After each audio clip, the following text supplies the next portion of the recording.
RCA Church family, thanks for tuning in today for your next weekly word. And I've got it. I've got a big one. Are you ready? Breakthrough. Yeah.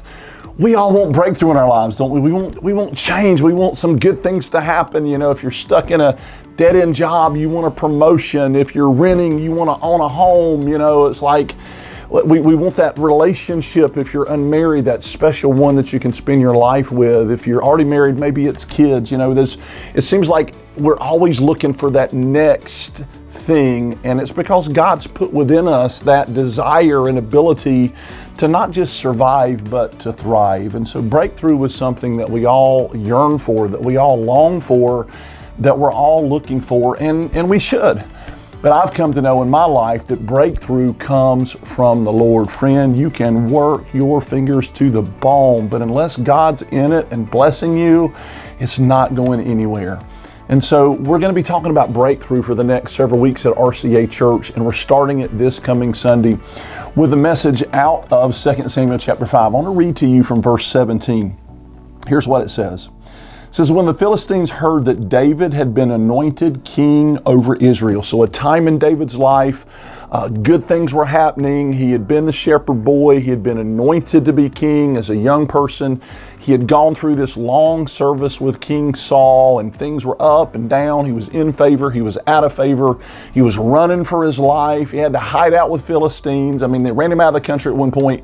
I mean, it seemed like the thing that God said was going to happen in his life would never happen. Does it seem like that way sometimes in your life? It does, doesn't it? And then finally, David gets a little bit of breakthrough, and he is finally anointed king. He finally steps into that position, into that place that God's promised him. And this is what it says. He had been anointed king over Israel, and all the Philistines went up to search for David. No, that was not a good thing. I'm not sure how much you know about the Bible, but let me just tell you, the Philistines were the enemies of Israel.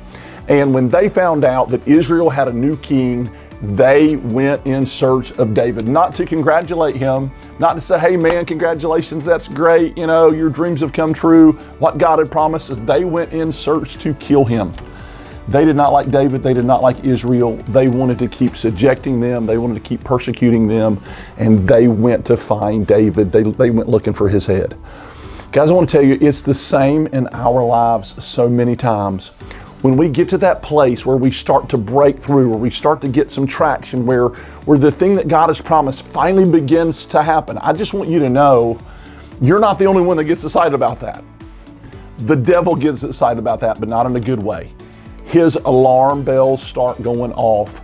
If I've learned anything about the enemy, and Jesus said it best, that he comes to steal and kill and to destroy.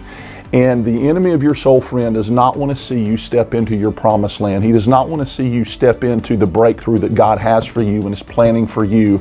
And he goes a lot of times on a full court press attack when we begin to cross over and dip our toe a little bit into the breakthrough that God has for us. It was true in David's life, and I can promise you, it's true in your life, it's true in my life. I can't tell you how many times I've seen this spiritual principle come to pass. It's like you start to move out and to gain traction and to begin to change into who you know God is calling you to be. And it's like the enemy just wants to push you back into the little box, into the little cage that he's had you in. Listen, friend, I want to tell you right here in 1 Samuel chapter 5, there are some keys to breakthrough that David utilized, and he saw an incredible breakthrough. Right here in the same chapter, the Philistines went looking for him. Guess what? They found him, and David kicked their tail ends. He did. And God can do the same in us. The enemy may be looking for you because breakthrough is happening in your life, but that doesn't mean he's going to win. God has breakthrough for you, friend, and he can lead you to victory just like he led King David. I want to encourage you, be here this coming Sunday at 10:30, online, in person. We're going to be diving deep into this story, and we're going to be seeking God for breakthrough in 2025. God's got it for you. I hope you'll believe it. Come see us Sunday. We'll talk to you then.